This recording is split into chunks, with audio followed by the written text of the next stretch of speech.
Welcome to the Empowered Love Show and community of empowered lovers.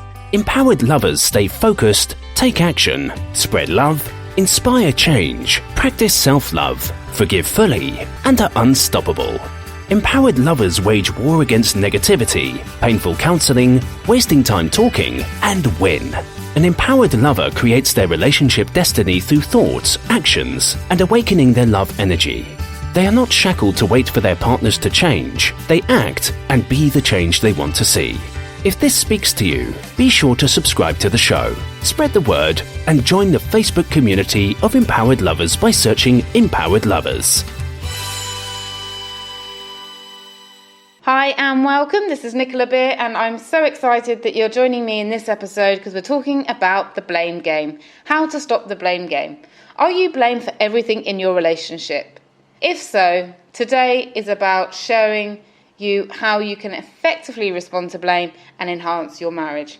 Blame in any relationship is challenging to deal with, even more so in marriage. Your natural instinct may be to blame back, but all this does is create more tension. Husbands and wives that blame each other for their unhappiness, actions or inactions, find they get stuck in a spiral of resentment where they start building a case against each other. I don't want this for you. If you're being blamed for everything in your relationship, or you are both trapped blaming one another, then I'm hoping that this will help you to put an end to this. The first thing when looking to rid your relationship from blame is recognizing what purpose blame may serve to an individual.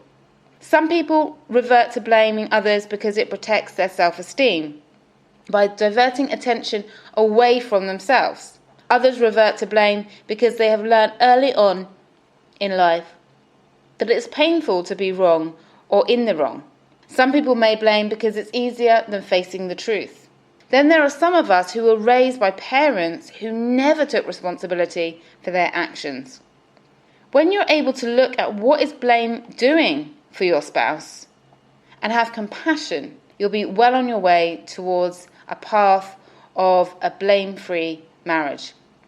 I'm going to share a few stories with the names changed from couples that have joined my Empowered Love online program and had massive transformations in their relationship. They too had the blame game going on, several of them, and they managed to stop it. So before we get into the success stories and how to address blame, let's look and examine whether blame is happening in your relationship. What are the signs?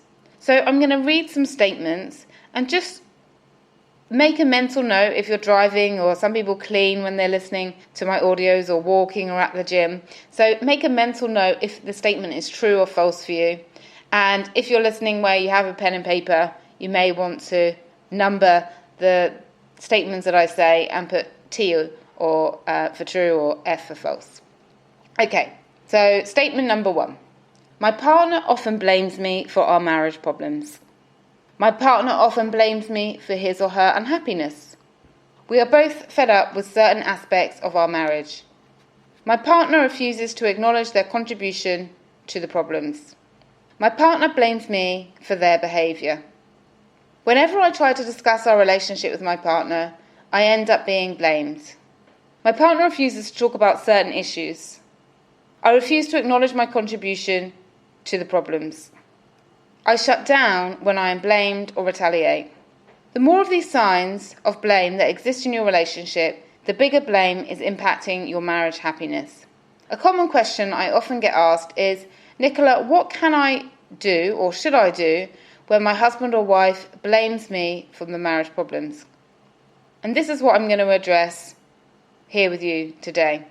So here are some reasons why your husband or wife may blame you. 1. Protect self-esteem. When we blame something or someone else for our behaviour, we take away the responsibility and focus away from us. Claire and Roberto were fighting over Claire's sex drive.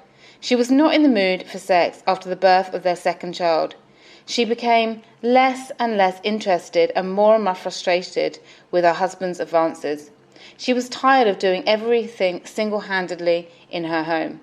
Whilst Roberto worked and went out more and more, she felt more and more resentful and isolated. He blamed her for the marriage problems, stating that her withholding sex made him stressed and needing to go out and let off steam. He felt it was her problem to fix her low libido. Claire blamed Roberto, that if he was more helpful, cheerful and supportive husband, she would find him more attractive and want to be intimate with him.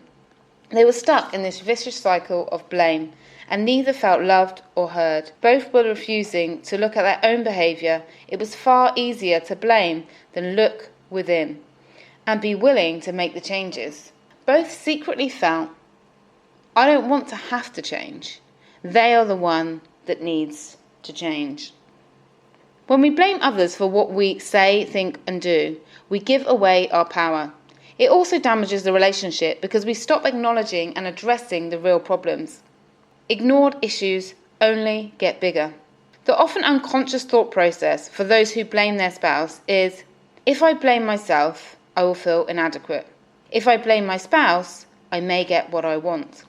It never works, but thinking this way may make them continue to find reassurance in blaming.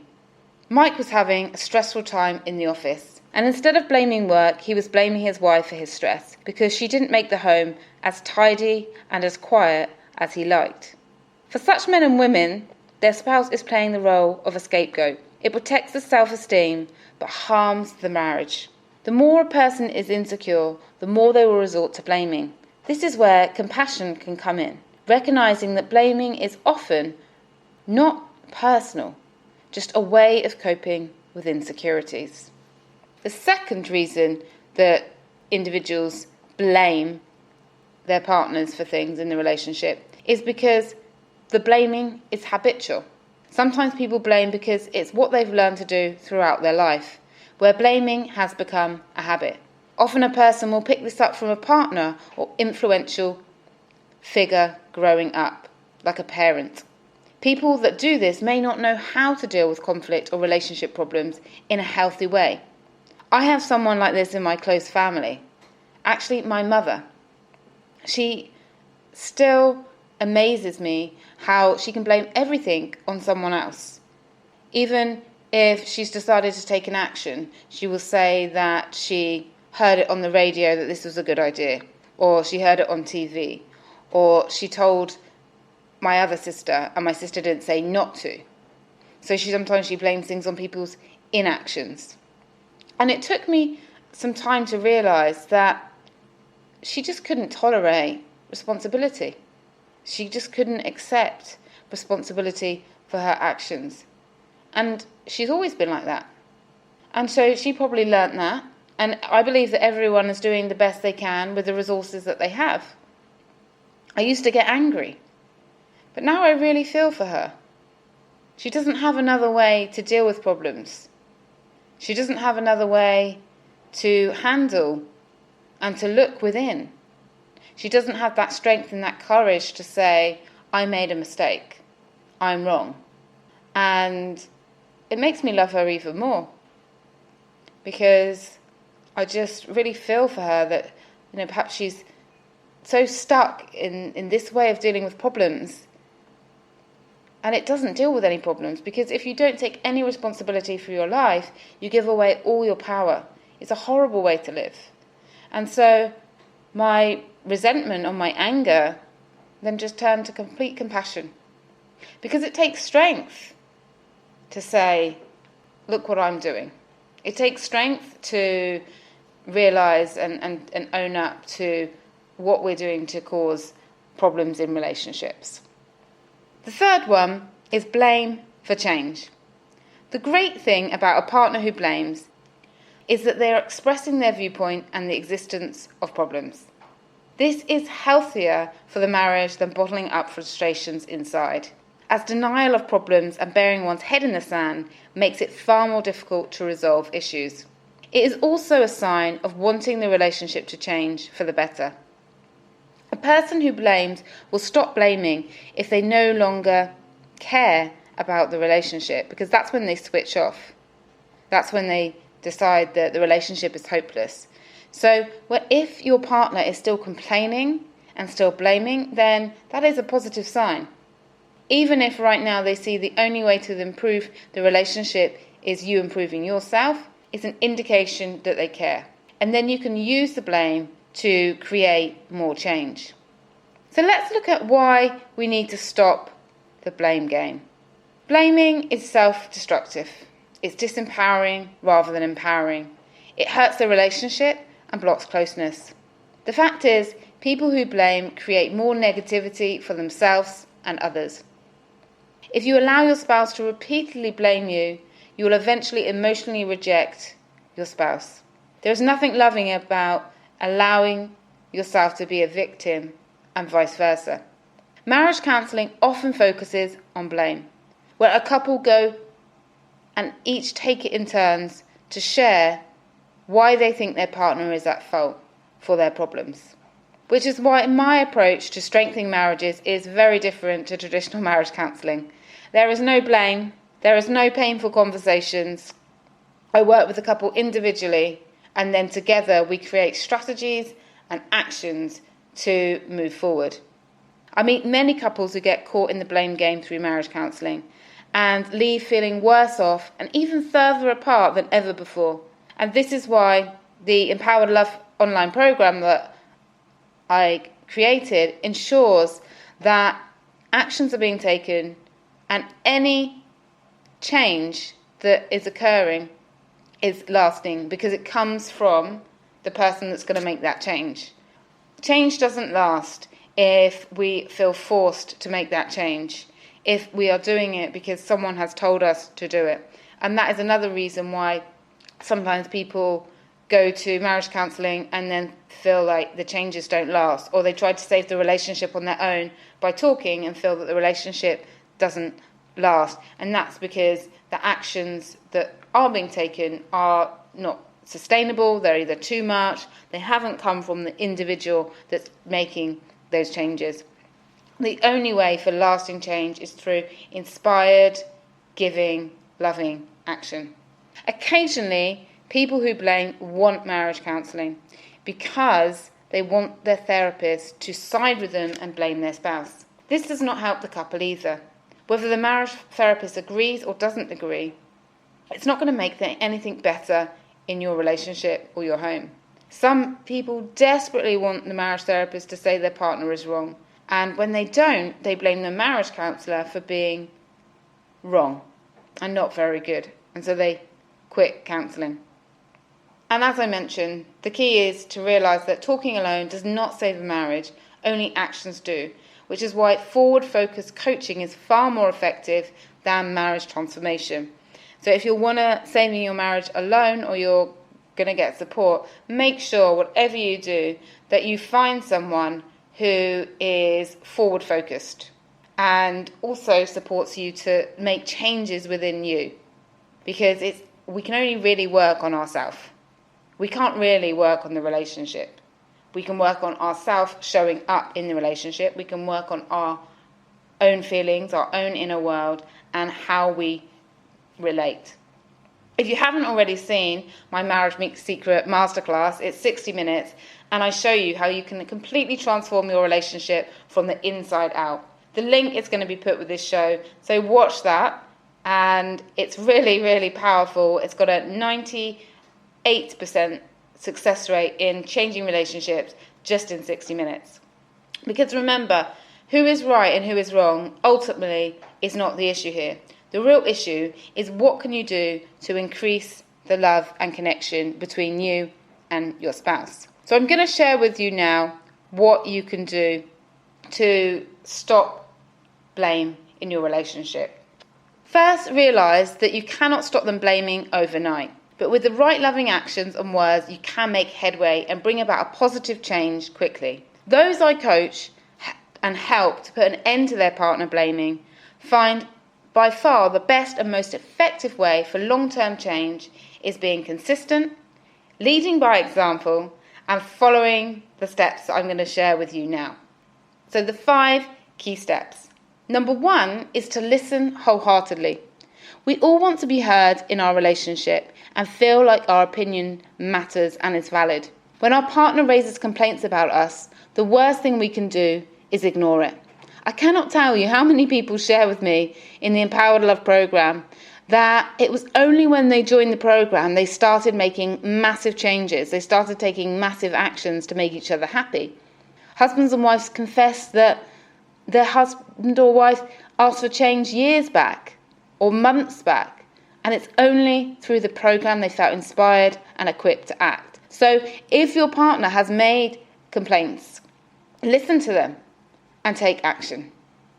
And if you haven't listened to them, if you kind of switch off when they're trying to speak to you, then make sure that you do listen. Number 2 is to validate their viewpoint. Tell them that you can see how they might think that way, or what they're saying makes sense, or you can see how they may hold you jointly responsible for some aspect. When you validate, you can stop bickering over different sides and whose fault it is, and start working on fixing their behaviour or lack of their behaviour that is causing tension. Because often in a relationship, we keep defending our side, we keep sticking up for ourselves if we feel that our partner thinks our viewpoint is crazy. If we feel that they just aren't getting us at all, then we can feel the need to keep on putting across our viewpoint. But when we feel like, okay, they get me, they understand that I'm not crazy, they understand where I'm coming from, we let our guard down, we can relax, and headway can be made. 3 is ask for an action. After you've shared, what will you do about it? Does some action need to be stopped or replaced with something else? Are there any steps you can implement to become closer together? Part of the Empowered Love program involves each spouse making one behaviour request change per week. So perhaps do that. Think of an action that you would love your spouse to change for that week and ask for them to give you one and support each other in that way. Actions address problems. So use each incident of blaming as an opportunity for action to increase your cooperation and greater closeness. 4 is stand up for yourself. Just as you can't stop blaming by blaming back, you also won't stop blaming by being passive. You need to assert yourself and your viewpoint in a non-attacking way. Those I support to do this often start by letting their partner know what they will and won't accept. Putting boundaries around any kind of verbal abuse or unjust blame can rebuild respect.